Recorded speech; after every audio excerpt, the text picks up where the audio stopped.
الحمد لله الذي تباركت أسماؤه وتعالت صفاته، والصلاة والسلام على أشرف الأنبياء والمرسلين، أما بعد. قال الله تعالى في القرآن الكريم: أعوذ بالله من الشيطان الرجيم، بسم الله الرحمن الرحيم. لو كان فيهما آلهة إلا الله لفسدتا. صدر محترم، حاضرین جلسہ، آپ دنیا کی تعریف پر نگاہ ڈالیے. دنیا میں ہمیشہ ایسے لوگوں کی اکثریت ملے گی جو خدا کے قائل تھے اور یہ تسلیم کرتے تھے کہ اس دنیا کا پیدا کرنے والا اور اس نظام عالم کا چلانے والا کوئی نہ کوئی ضرور ہے. اور یہ بات ہے کہ بہت سے خداؤں کو مان لیا گیا اور ان کی پرستش و پوجا شروع کر دی گئی. مگر جہاں تک خدا کی ذات کا ماننے کا سوال ہے، سبھی اسے تسلیم کرتے ہیں. یہی وجہ ہے کہ انبیاء کرام کی تعلیم میں وحدانیت کی تعلیم زیادہ دی گئی ہے اور خدا کی ہستی کو منوانے پر زور کم دیا گیا ہے.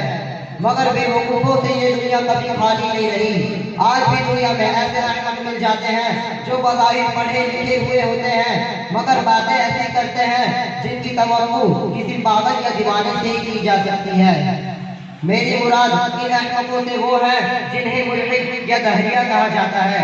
یہ لوگ سیدھے سے ہی خدا کے وجود ہی کے قائل نہیں تھے، حالانکہ خدا کا وجود ثابت کرنے کے لیے یہ دنیا کا سارا کارخانہ کافی ہے، کسی اور دینے کی ضرورت ہی نہیں. دنیا میں انگنت چیزیں موجود ہیں جن کا یہ احاطہ نہیں کیا جا سکتا اور ہر روز کچھ نئی چیزیں وجود میں آتی ہیں.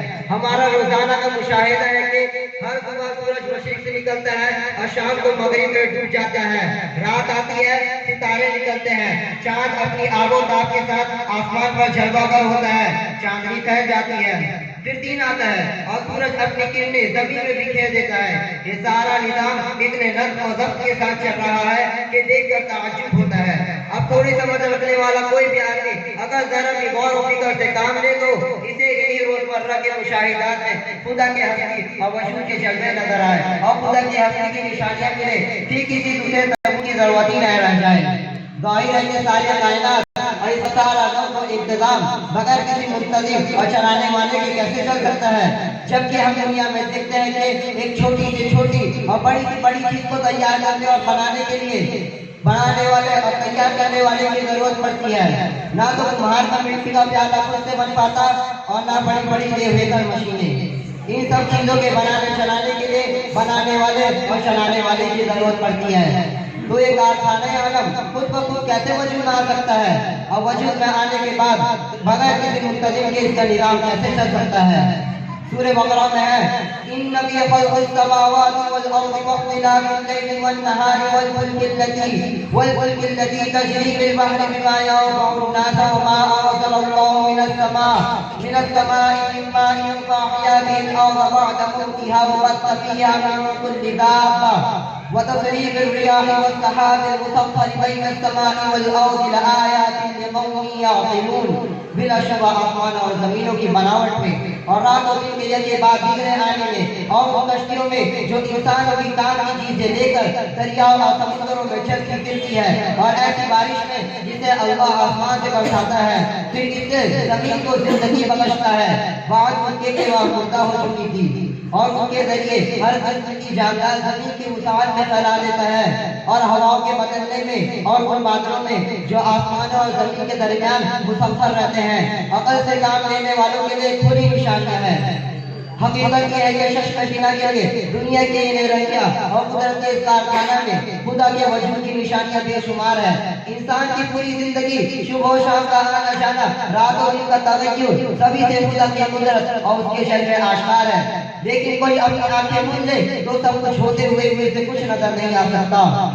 ایک بار ایک عرب سے کسی نے پوچھا تھا کہ خدا کے وجود پر تمہارے پاس کیا دلیل ہے؟ اس نے جواب دیا: اونٹ کی مہنگی دلالت کرتی ہے کہ اونٹ کے گزرنے پر قدم کے نشانات بتاتے ہیں کہ کسی چلنے والے کے وجود کو.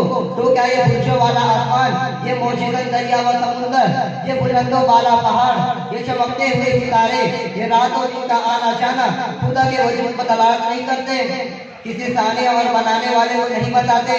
امام مالک رحمۃ اللہ علیہ سے پوچھا گیا کہ خدا کے ہستی پر آپ کے پاس کیا دلیل ہے؟ انہوں نے کہا دنیا کے اندر مختلف قوموں اور مختلف فرقوں کا آباد ہونا، مختلف زبانوں اور مختلف بولیاں بولنے والوں کا پایا جانا خدا کے وجود کی دلیل ہے۔ امام شافعی رحمۃ اللہ علیہ نے دودھ کے پتے سے خدا کے ہستی کو ثابت کیا ہے۔ دودھ کا پتا جس کا رنگ، مزہ، شکل و صورت سب ایک ہے، لیکن کسی کو اگر ریشم کا کیڑا کھاتا ہے تو ریشم بنتا ہے، شہد کی مکھی چوستی ہے تو شہد وجود میں آتا ہے، بکری یا گائے میں کھاتے ہیں تو میگنی اور گوبر بن جاتا ہے، ہرن کسی کو چڑھتے ہیں تو مشک بن جاتا ہے۔ چیز ایک ہے مگر مختلف حالات میں مختلف خصوصیات ظاہر ہو رہی ہے۔ یہ کس کی کاریگری ہے؟ خدا کے علاوہ وہ کون ہستی ہے جس نے یہ خوبی اور صفات دودھ کے ایک معمولی پتے میں پیدا کر دی ہے؟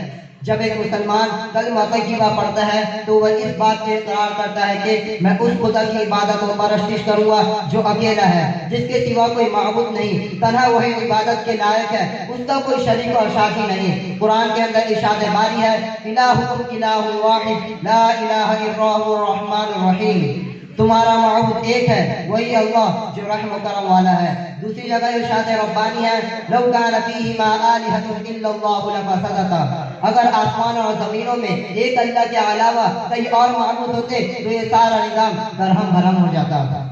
ہم دیکھتے ہیں کہ جب سے دنیا قائم ہے آج تک اس کا نظام اس خوبی سے چل رہا ہے کہ اس میں خرابی کا شائبہ تک پیدا نہیں ہوا۔ سورج روزانہ مشرق سے نکلتا ہے اور مغرب میں ڈوب جاتا ہے، اس کے خلاف کبھی نہیں ہوا، کبھی ایسا نہیں ہوا کہ نظام شمسی کے اندر کسی قسم کا خلل پیدا ہوا ہو۔ کائنات کا سارا نظم و ضبط اتنے بندھے ڈھیلے اصولوں کے مطابق چل رہا ہے کہ اس میں آج تک کبھی بھی کسی طرح کی گڑبڑی پیدا نہیں ہوئی۔